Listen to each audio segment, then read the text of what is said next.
당신이 찾던 무서운 이야기 고비의 TV.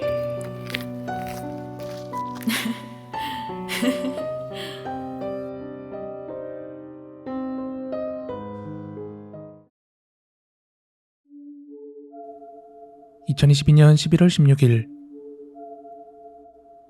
고비의 TV 공포라디오입니다. 이 이야기는 100% 실화이고 거짓 없는 이야기임을 미리 말씀드립니다.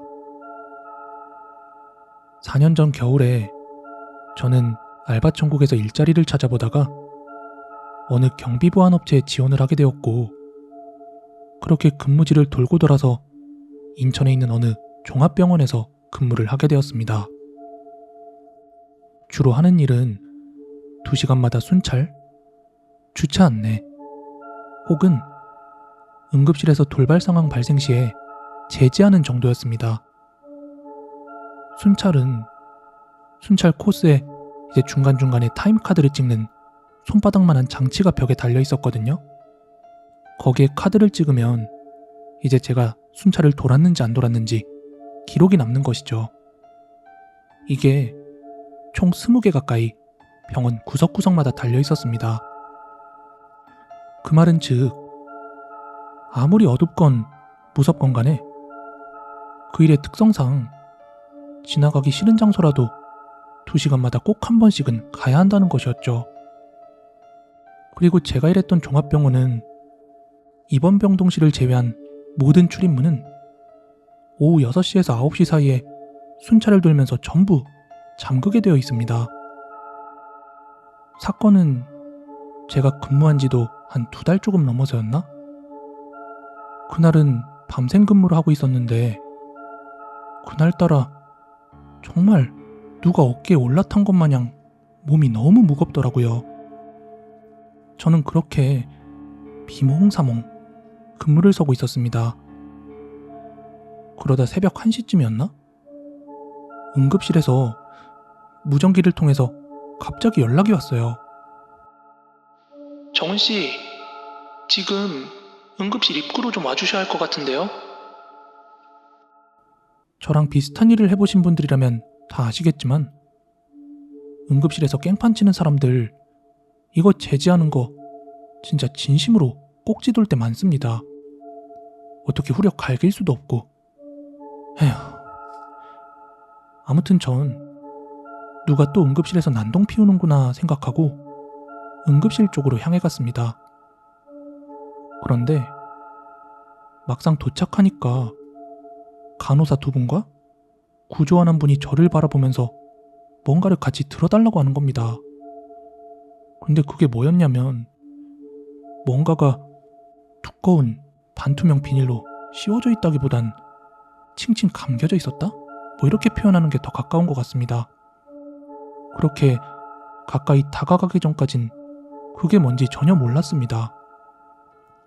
저는 좀 꺼림칙했지만 뭐 이것도 저의 일이니까 가서 도와주려고 그것에 손을 가져다 대는 순간 발끝에서 머리끝까지 온몸에 소름이 돌면서 직감했습니다. 아, 이거 시체구나. 알고 보니 30분 전에 뺑소니로 봉변을 당하신 어느 할머니의 시신이었습니다. 여튼 들것을 통해 그 시체로 옮겨야 하는데 그 할머니의 체구가 상당히 작으신 편이어서 4명이면 충분히 들 수 있을 거라고 생각을 했습니다. 하지만 4명이서는 어림도 없더군요. 나중에 2명이 더 오고 나서야 겨우겨우 들것에 실어 옮길 수 있었습니다. 그리고 나서 저는 다시 순찰 준비를 하러 근무지로 돌아갔고 새벽 2시쯤 저는 다시 순찰을 돌기 시작했습니다. 그치만 순찰을 도는 내내 그 찝찝한 기분이 사그라들질 않더군요. 그래서인지 그날따라 한밤중 정적만이 가득한 그 병원 안을 순찰하기는 쉬운 일이 아니더군요. 심박수가 평소보다 훨씬 높아지기도 했고요. 그렇게 순찰을 돌고 돌면서 17번째 타임카드를 찍으러 가는 길이었습니다.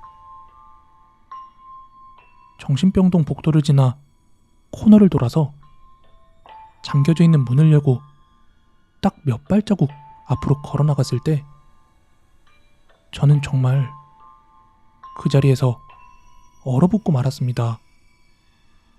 심장이 아래로 뚝 떨어지는 기분이랄까? 식은땀이 나면서 아무런 소리도 아무런 움직임도 취할 수가 없었어요. 제 눈을 다시 한번 의심할 겨를조차 없었죠.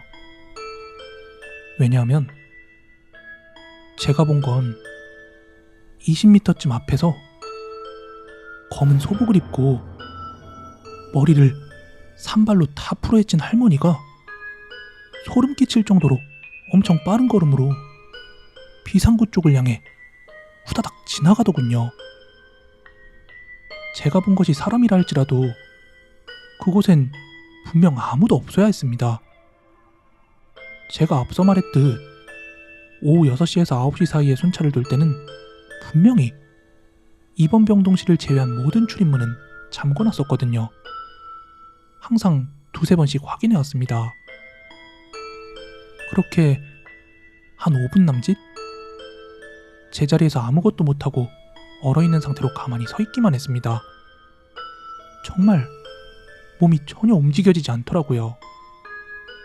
그리고 나서 설마 하면서 조심조심 복도를 지나 화장실을 지나친 다음에 코너를 조심스럽게 얼굴만 살짝 내밀어 확인을 했습니다.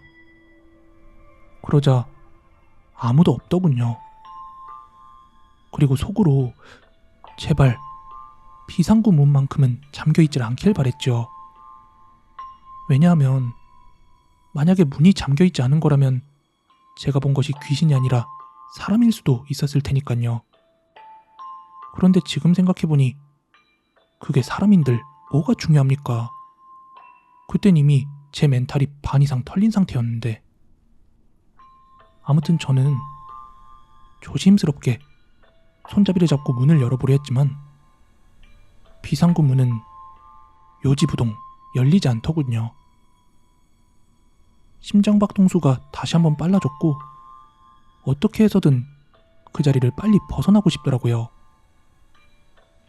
영적인 존재를 항상 부정해오던 저로서는 엄청난 충격과 공포, 그리고 말로 표현할 수 없는 두려움 속에서 덜덜 떨어야만 했습니다.